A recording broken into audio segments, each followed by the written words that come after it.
dans cette zone du cerveau, pour les patients qui ont des TOC, il va manquer la sérotonine, qui est l'hormone de la sérénité et qui est un neuromédiateur qui permet de faire passer l'information d'un neurone à l'autre. Donc là, en l'occurrence, moins il y a de sérotonine, plus l'information est perdue. Et du coup, la personne, en fait, va avoir ce besoin de vérifier, de compulser, mais ce n'est pas parce qu'il y a quelque chose de grave qui se passe.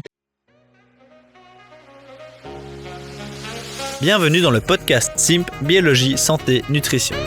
Le podcast où nous discutons avec des experts de ce que notre corps et notre biologie nous disent à propos de notre santé et nos besoins en nutrition. Je suis Nicolas Ballon-Perrin, le fondateur de Simp, et je serai votre hôte tout au long de ce podcast. Chez Simp, nous vous permettons de réaliser des analyses biologiques ciblées selon vos inconforts pour comprendre leurs causes et les soulager avec une nutrition personnalisée adaptée à vos besoins.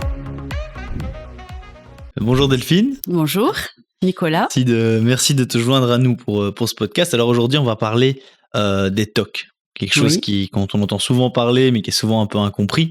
On pense souvent à des petites manies ou un besoin d'ordre ou de propreté.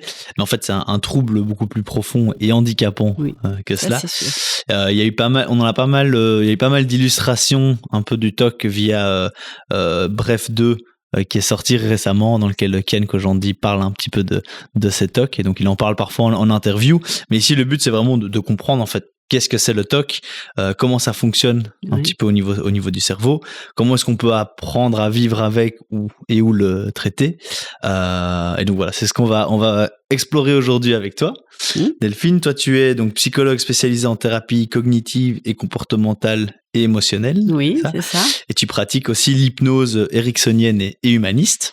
Tout à fait. De base, tu es, on en parlait un petit peu hors antenne, tu as un parcours plutôt en ingénierie, en tant qu'ingénieur et dans l'enseignement.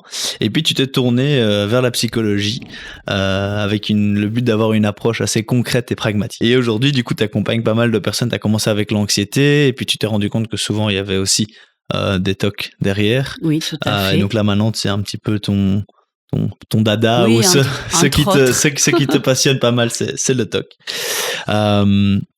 Pour commencer, je pense, est-ce que tu peux déjà juste expliquer ce que c'est le TOC ou comment on définit le TOC aujourd'hui? Oui.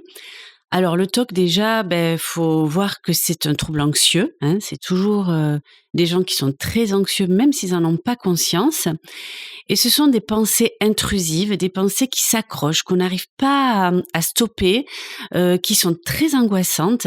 Ça va être la peur de la saleté, ça va être la peur d'avoir fait quelque chose de grave et de pas s'en être rendu compte, la peur de la contamination. Souvent, ce sont des obsessions qui reviennent, qui peuvent être totalement à l'encontre de nos valeurs et dont la personne n'arrive pas vraiment à stopper. Et puis, il y a une autre partie, ce sont les compulsions. Les compulsions, ce sont des moyens de vérifier que la pensée est vraie ou pas, de moyens de vérifier qu'il n'y a pas eu telle ou telle problématique. Et la personne se sent obligée de faire quelque chose alors qu'elle trouve ça souvent ridicule, qu'elle a conscience que c'est irrationnel. C'est ça. Oui, donc il y a ce truc obsessionnel, mais aussi compulsif. Oui. Peu importe qu'on trouve ça raisonnable ou que ça aille à l'encontre de nos valeurs, parfois comme tu dis. Donc c'est parce que parfois quand on pense au TOC, on pense un petit peu à une habitude ou une manie. Quelle va être la différence pour toi entre une habitude, une manie et un TOC? À quel moment est-ce qu'on passe un petit peu d'une manie à un TOC? Alors, une manie, c'est quelque chose que vous avez l'habitude de faire, mais qui ne vous pose pas de problème. Par exemple, vous êtes très ordonné, vous avez besoin que vos objets soient très ordonnés chez vous, vous allez les ranger et passer à autre chose. Un TOC, c'est pas ça. Un TOC, ça va être une obsession. Je dois ranger ces objets et ça m'angoisse parce que j'ai l'impression qu'une fois que j'ai fini, ils sont pas assez rangés et du coup, je vais recommencer. Et le problème, c'est que plus je vais faire ce que je dois faire et plus ça va être présent dans ma tête et ça va jamais s'arrêter. Et est-ce que c'est quelque chose qui se diagnostique? Oui, bien sûr.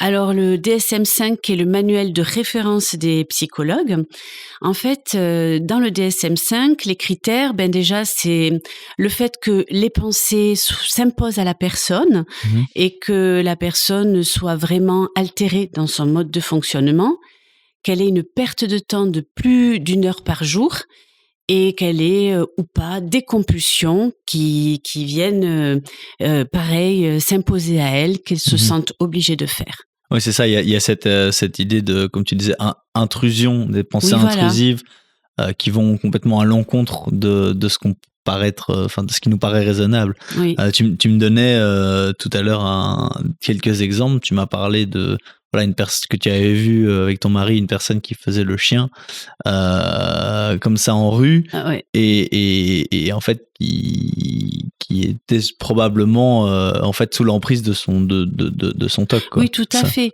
Mais il y a vraiment des situations qui peuvent être, vraiment, intrigantes pour quelqu'un qui a pas un TOC, hein.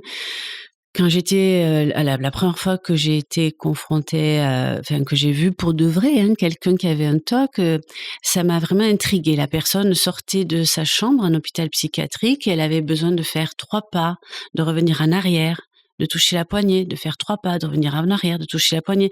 Donc c'est vrai que c'est vraiment très intriguant. On s'interroge. Pourquoi cette personne, enfin quel est le processus cognitif qui l'amène à faire ça?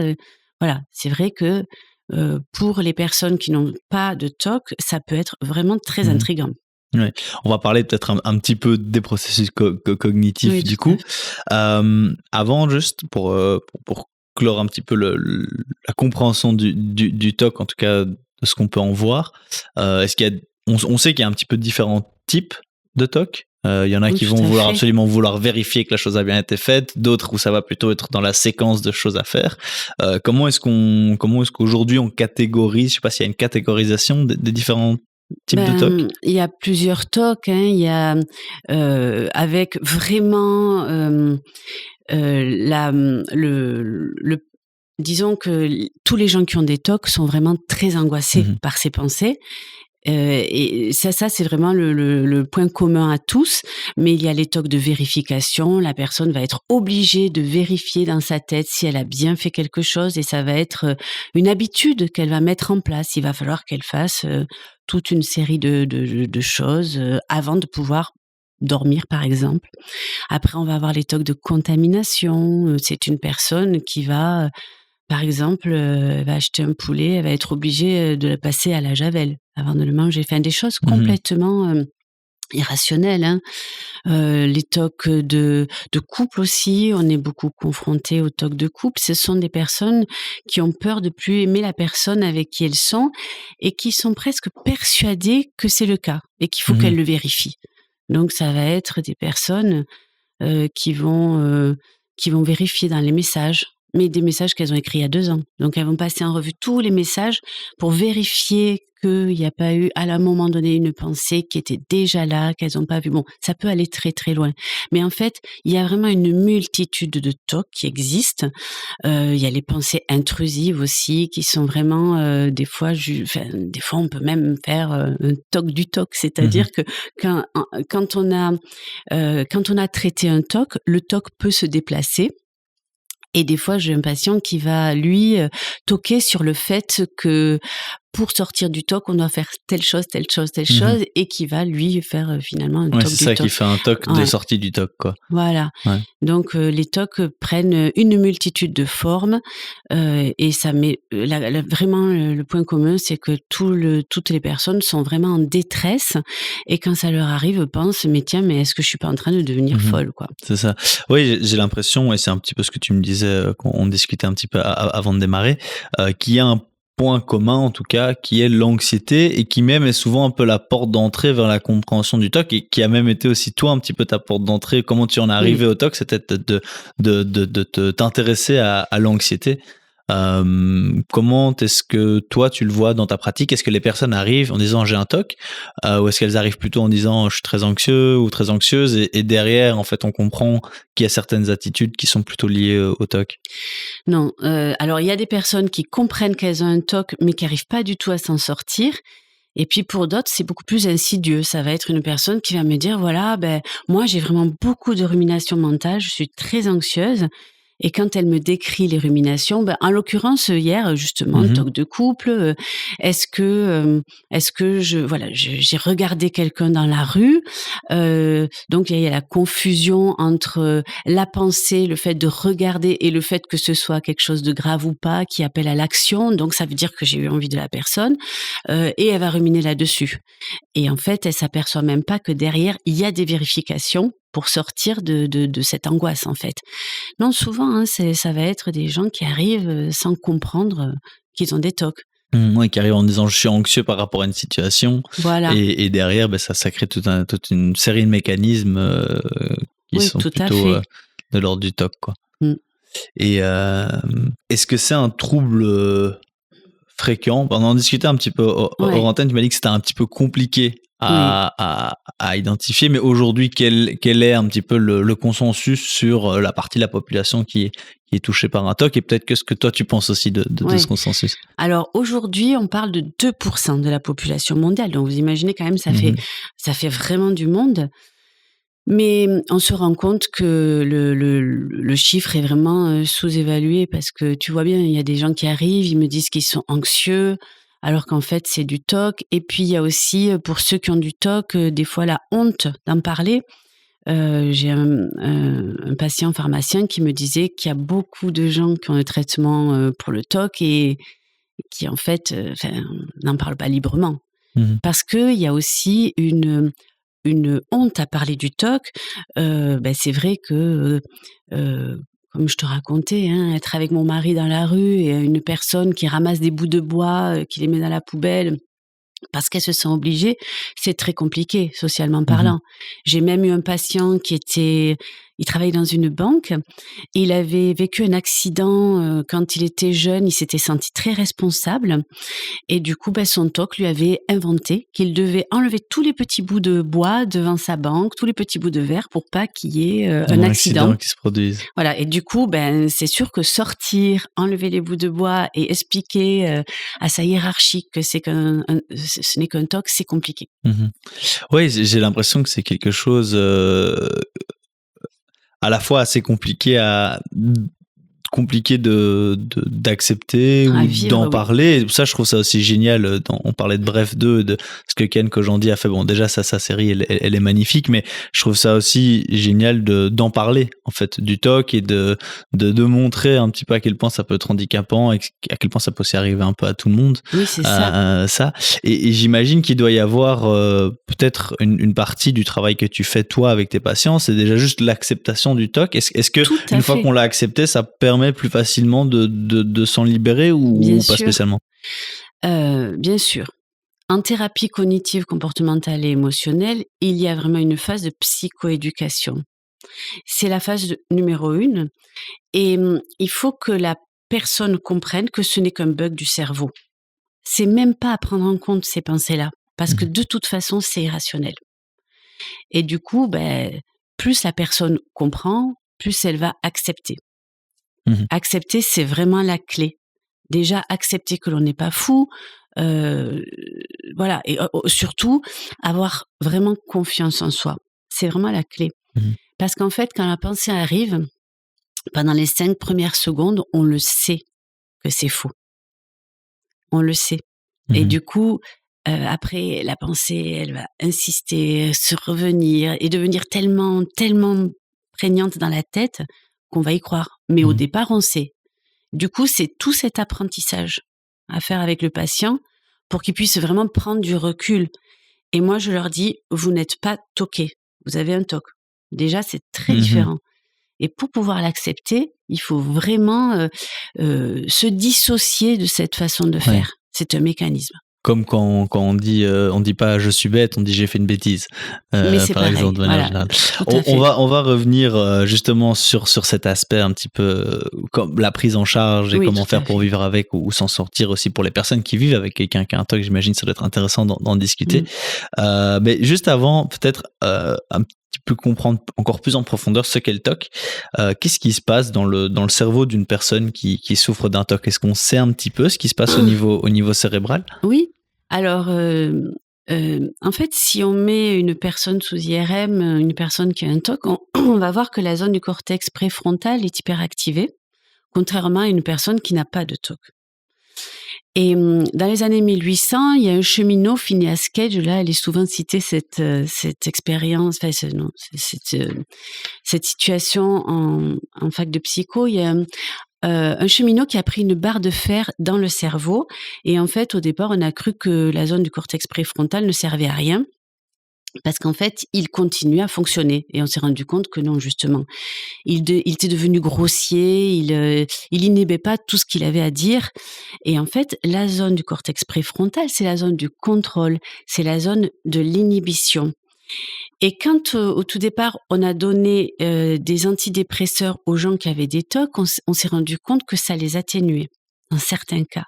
Pourquoi ? Parce qu'en fait, dans cette zone du cerveau, pour les patients qui ont des TOC, il va manquer la sérotonine, qui est l'hormone de la sérénité et qui est un neuromédiateur qui permet de faire passer l'information d'un neurone à l'autre. Donc là, en l'occurrence, moins il y a de sérotonine, plus l'information est perdue.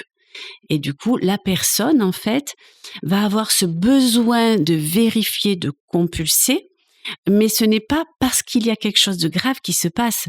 C'est juste pour vidanger ce trop-plein de cortisol, en quelque sorte.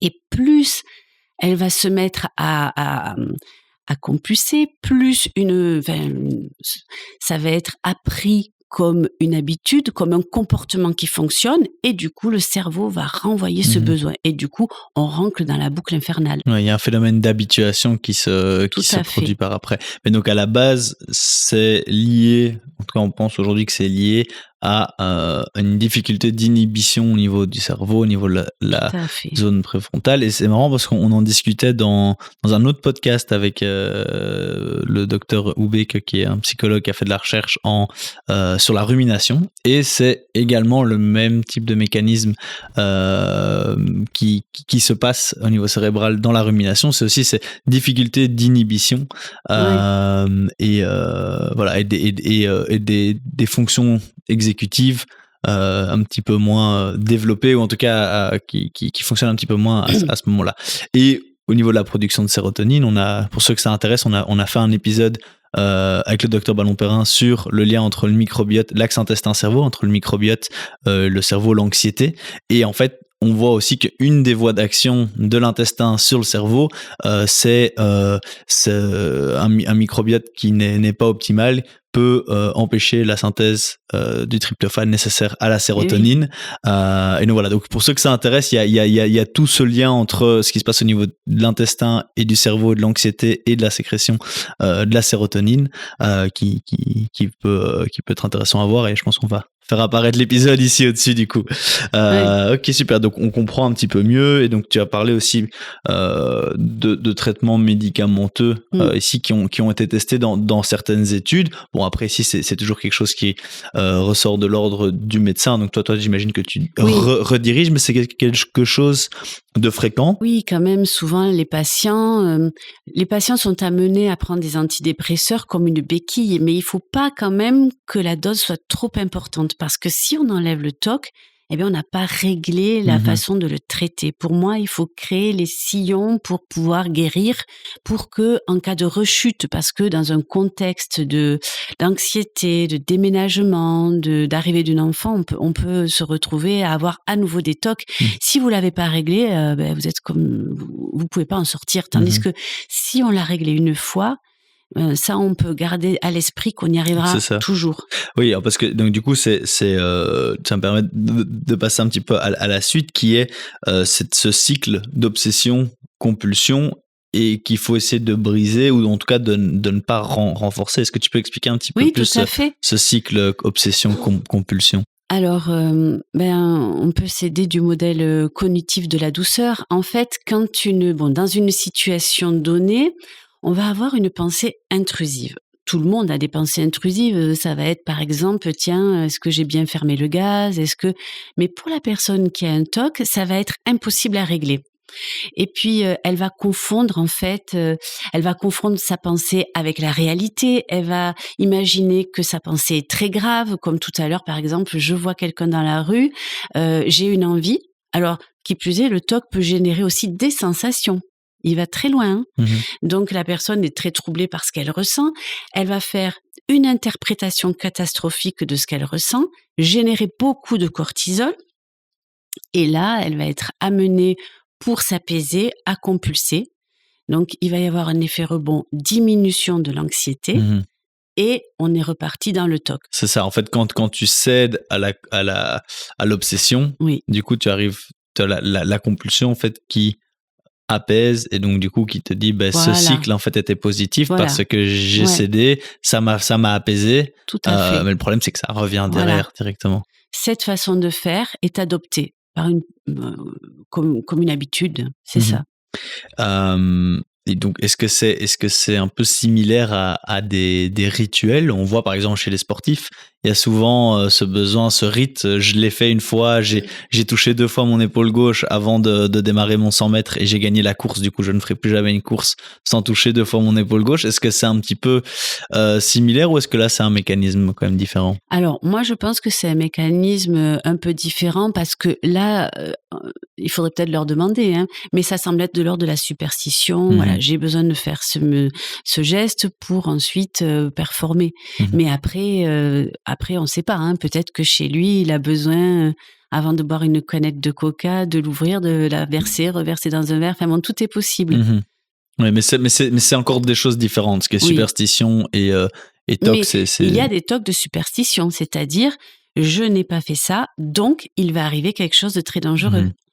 En fait, entre la superstition simple, je fais ça parce que je sais que ça m'encourage, et la superstition qui angoisse, je n'ai pas fait ça, donc il va arriver quelque chose de dangereux. Dans la seconde version, la personne est très anxieuse si elle fait pas son geste. Elle a vraiment l'impression qu'elle doit absolument le faire. Dans la première, c'est plus un encouragement. Est-ce que tu as un peu des exemples de TOC ou d'obsessions qui sont peut-être fréquents et je ne sais pas si ça existe, hein, mais qui sont assez fréquents et où souvent les personnes arrivent chez toi avec cette obsession-là et n'ont pas pu mettre le doigt sur le fait que c'était un TOC. Je pose la question pour peut-être aider des personnes qui ne savent pas trop si se trouvent dans la case du TOC ou juste de l'anxiété voilà, qui peuvent peut-être aider ceux qui nous écoutent à se dire ok, il y a peut-être quelque chose à prendre en charge. Oui, tout à fait. Il va y avoir des personnes qui ont des TOC avec des peurs vraiment très irrationnelles et pas communes. Par exemple, une personne qui va arriver et qui va me dire moi j'ai vraiment trop peur du jugement et qui va se retrouver finalement à ne plus pouvoir sortir, à faire beaucoup d'évitements parce qu'elle a peur du jugement, et ça elle va le confondre avec de l'anxiété alors qu'en fait elle est tout simplement dans du TOC. Ça va être aussi des personnes qui vont des fois des personnes qui font des choses assez classiques pourtant, comme vérifier tous les soirs que la lumière est éteinte, comme ou se laver les mains. De nombreuses fois, elles n'ont pas été amenées à... elles comprennent pas que c'est du TOC au départ. Sinon, il y a des personnes aussi qui se retrouvent à être amenées à faire des choses qui sont complètement à l'encontre de leurs valeurs, d'avoir des pensées à l'encontre de leurs valeurs. Par exemple, une personne qui me dit moi je dysfonctionne complètement parce que je suis homosexuelle, je crois, mais je suis avec une femme, mais en fait j'en suis pas tout à fait sûre, et du coup on va creuser pourquoi il a ces doutes. Et on s'aperçoit que pourtant il accepterait d'être homosexuel, c'est pas le problème, mais c'est juste on s'aperçoit que ce sont ces TOC qui lui amènent le doute dès qu'il est au contact d'hommes. Il a ces pensées qui viennent régulièrement dans la tête. Ouais, c'est plus un doute qui arrive qu'un vrai désir. Alors, la difficulté, c'est qu'il y a les sensations, c'est ce que je disais tout à l'heure. Hein. Ça peut être aussi une personne qui va me dire qu'au contact de ses neveux, elle a des pensées aussi pareilles de pédophilie. Et elle a très très peur, elle se sent une horrible personne parce que, encore une fois, ce sont souvent des gens très intelligents et des gens qui ne vont jamais passer à l'action. Donc ça, faut bien le garder à l'esprit. Hein. D'autres personnes qui vont me dire qu'elles, elles ont peur de se jeter par la fenêtre. Donc, la personne va avoir besoin de vérifier dans sa tête, est-ce que ça lui est déjà arrivé, est-ce qu'elle est suicidaire, est-ce qu'elle est dangereuse pour les autres. En fait, il y a tellement de multitudes de TOC. En fait, ça part d'une peur complètement irrationnelle avec le doute. C'est-à-dire que je vérifie que c'est pas ça, mais j'arrive pas à m'en convaincre, en fait. Ah, c'est passionnant parce qu'en fait, c'est des choses qui, à échelle, tu vois, il y a l'échelle du ça m'arrive et ça m'arrive et ça m'empêche de vivre. Je pense il y a beaucoup de degrés de différence et je pense que c'est des pensées qui peuvent être arrivées à tout le monde, mais dans un degré Oui, tout à fait. voilà, gérable ou qui ont réussi à le gérer au moment où la pensée est venue. Se jeter dans le vide, moi ça m'est déjà arrivé d'être au 40e étage d'un bâtiment et de regarder en bas et de me dire qu'est-ce qui se passe si je saute, Voilà. ou de me dire je sais pas pourquoi j'ai une sensation en moi qui a envie de sauter alors que j'ai pas du tout envie de sauter, je suis pas du tout suicidaire, je suis très heureux dans ma vie, mais il y a cette pensée qui arrive là comme ça et bon j'arrive à la gérer sur le moment même, mais oui, donc c'est ce type de mécanisme en fait qui se passe pour aider peut-être un peu les personnes à comprendre aussi, parce que ça c'est peut-être quelque chose dont on peut discuter, des personnes qui vivent avec des personnes qui ont un TOC et que c'est peut-être pas facile à comprendre. Aujourd'hui, quels sont les traitements les plus efficaces? Bon, on a parlé un tout petit peu du traitement plutôt médicamenteux, mais quelles sont la voie en fait de traitement pour quelqu'un qui se dit ok, j'ai un TOC, qu'est-ce que je fais? En fait, ce sont les TCC qui ont été prouvés scientifiquement. Ce sont les thérapies cognitives, comportementales et émotionnelles. Donc, d'un point de vue cognitif, on va apprendre à rationaliser, à critiquer ces biais cognitifs, à repérer les pensées TOC et à essayer de les accepter surtout. Alors, les accepter, là, on passe sur l'émotionnel. On va apprendre à la personne à gérer ce que ça lui fait dans son corps. On va lui apprendre des techniques de respiration, de relaxation, comme la relaxation de Schuss, la relaxation de Jacobson, la cohérence cardiaque. Voilà, et puis surtout, gérer quand ça vient comme ça dans la tête. En fait, il y a 2 aspects, c'est gérer le cortisol dans le sang au quotidien, le cortisol chronique, arriver à s'apaiser au quotidien et arriver à gérer la pensée aussi quand ça vient et que ça devient vraiment, trop élevé, l'intensité de l'émotion. Et puis après, en thérapie cognitive, comportementale et émotionnelle, il y a aussi l'aspect comportemental. Avec la technique d'exposition avec prévention de la réponse. L'intensité de l'émotion ne monte pas au ciel. Elle monte, elle fait un palier, souvent de 20 à 40 minutes, et après elle descend. Ça, c'est le principe d'habituation. Donc la personne, en fait, mettons qu'elle ait un coup de fil pendant qu'elle ait envie de compulser, ça peut passer complètement.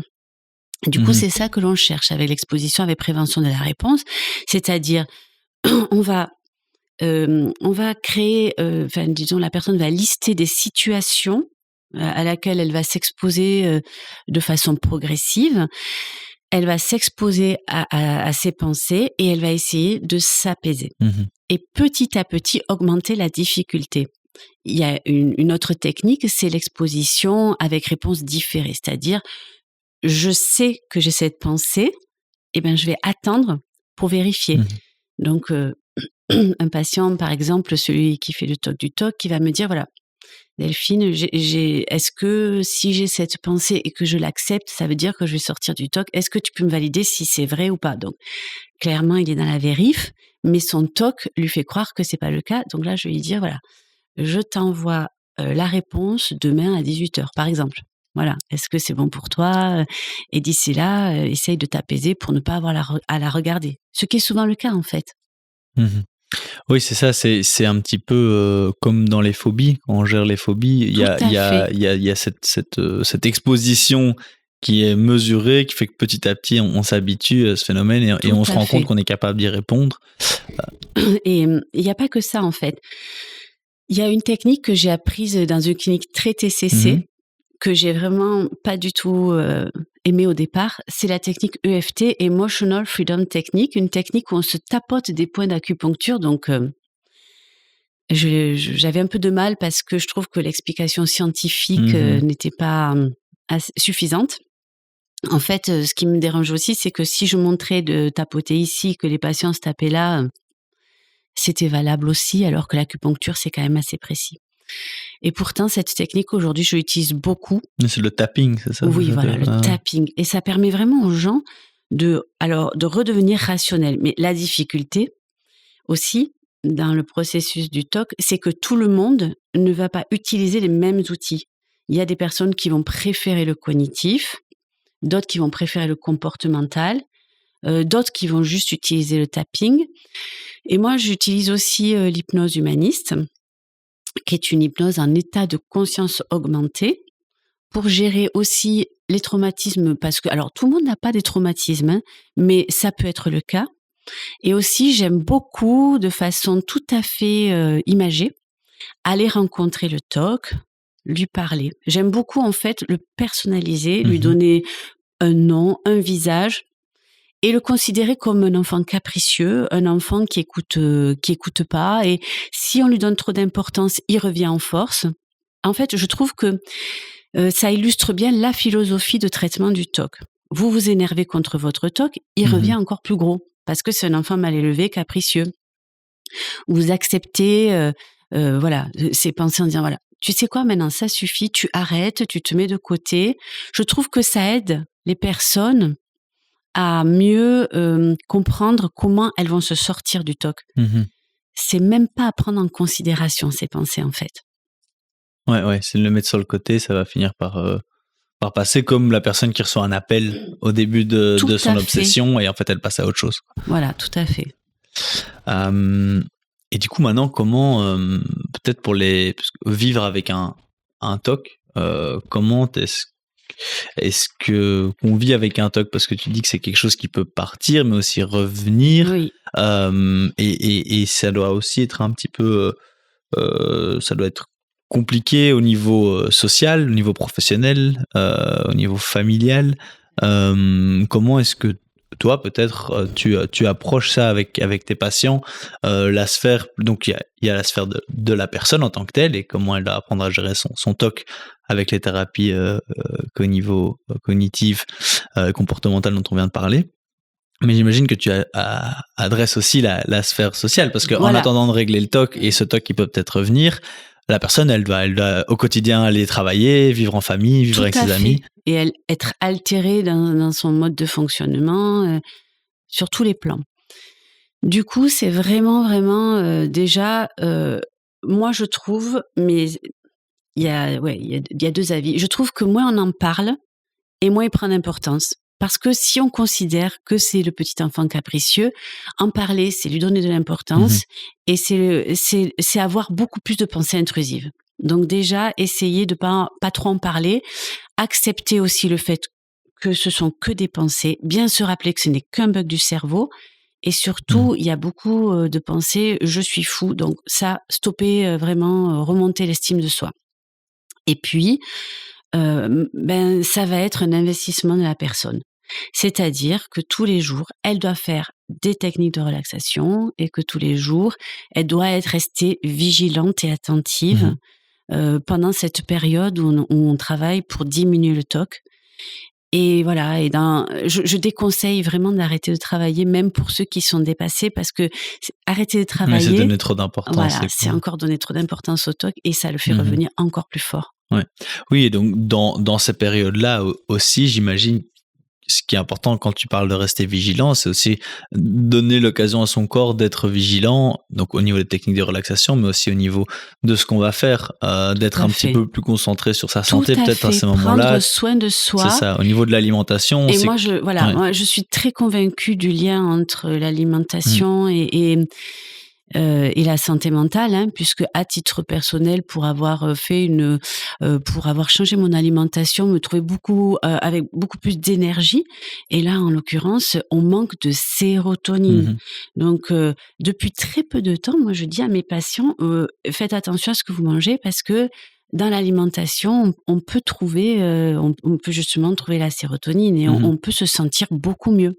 Oui, c'est ça. Oui, si on boit un peu trop la veille, le lendemain, on a tendance à... On a une chute de dopamine qui fait que généralement on se sent un petit peu en gueule de bois, on se sent pas bien quand on est au lendemain de la veille. Quand on mange pas bien pendant quelques jours, on sent aussi généralement qu'on se sent un peu moins bien, l'estime de soi, elle est moins haute aussi. Donc ça, je crois que c'est du coup peut-être une partie aussi importante à prendre en compte quand on fait face à ce genre de problématique, de se dire, ok, il faut que je prenne soin de moi de manière générale, faire du sport, bien manger, c'est bien dormir, c'est tous des conseils un peu de base, mais je pense que ça devient encore plus important. C'est pas quelque chose à mettre de côté parce qu'on s'occupe du TOC, je ferai le reste plus tard, c'est quelque chose à faire comme un tout, quoi. Voilà, et puis essayer de repérer les gros stresseurs. Et puis, je sais pas, par exemple, quelqu'un qui a à nouveau des TOC parce qu'il va se marier, prendre un wedding planner. Quelqu'un qui est en train de faire un achat important d'un appartement, peut-être le différer. Enfin, essayer de repérer pour justement être le plus apaisé possible, pour avoir le plus de force possible, parce qu'il en faut vraiment. C'est ça la problématique, c'est que plus on a de TOC, plus on est affaibli. Mais pour sortir du TOC, il faut de l'énergie, il faut de la force. Et c'est vrai que l'alimentation, ça, c'est vraiment très important. Et c'est très récent, hein, on le dit pas assez. Super. Je pense que c'était un bon mot de la fin. J'allais te demander quel était le message clé pour les personnes concernées, mais je pense que ce que tu viens de dire était assez clé. Je sais pas si tu as un dernier message peut-être à faire passer aussi. Oui, le dernier message, c'est que, je le redis, je l'ai déjà dit, mais souvent ce sont des personnes qui sont très intelligentes, qui savent très bien quand la pensée vient, quand elle n'est pas encore passée dans le cortex préfrontal qui dysfonctionne, elles savent que c'est une pensée dysfonctionnelle, une pensée TOC. Donc, reprendre confiance pour retrouver cette force, pour ne justement pas être impacté par ces pensées. Voilà, vous pouvez avoir confiance en vous, en gros. Super. Alors, il y a plusieurs ressources qu'on peut trouver, des livres et autres sur le TOC. Toi, tu as aussi fait une formation en module pour le TOC, pour les personnes qui ont un TOC et qui veulent peut-être démarrer par là, que ça se fait généralement en complémentarité avec un suivi psychologique. On mettra peut-être le lien en description pour ceux que ça intéresse. Voilà, sinon je pense qu'on a fait le tour. on a fait le tour. Je te remercie en tout cas beaucoup d'avoir accepté notre demande. Je crois que c'est un sujet qui va intéresser pas mal de monde, parce que même si on n'est pas directement touché par le TOC, c'est toujours quelque chose d'un peu intriguant. Le TOC, qu'est-ce que c'est exactement? Donc voilà, donc je suis super content qu'on ait pu en discuter. Moi personnellement aussi, je trouve ça très intéressant. Donc voilà, je te remercie. Je vous remercie aussi à vous, à ceux qui nous écoutent, d'avoir écouté cet épisode. N'hésitez pas à le partager avec quelqu'un qui pourrait être intéressé par son contenu, à liker l'épisode, à vous abonner à la chaîne aussi. C'est toujours important pour nous. Ça nous aide à être mieux référencés dans l'algorithme aussi. Et comme ça, vous recevez aussi une notification quand il y a des nouveaux épisodes. Donc je vous dis merci et à la prochaine. Au revoir. Bonjour. En ce moment, vous pensez sûrement à une personne qui pourrait bénéficier du contenu de cet épisode. Si c'est le cas, je vous invite à le lui partager. Je vous remercie pour votre soutien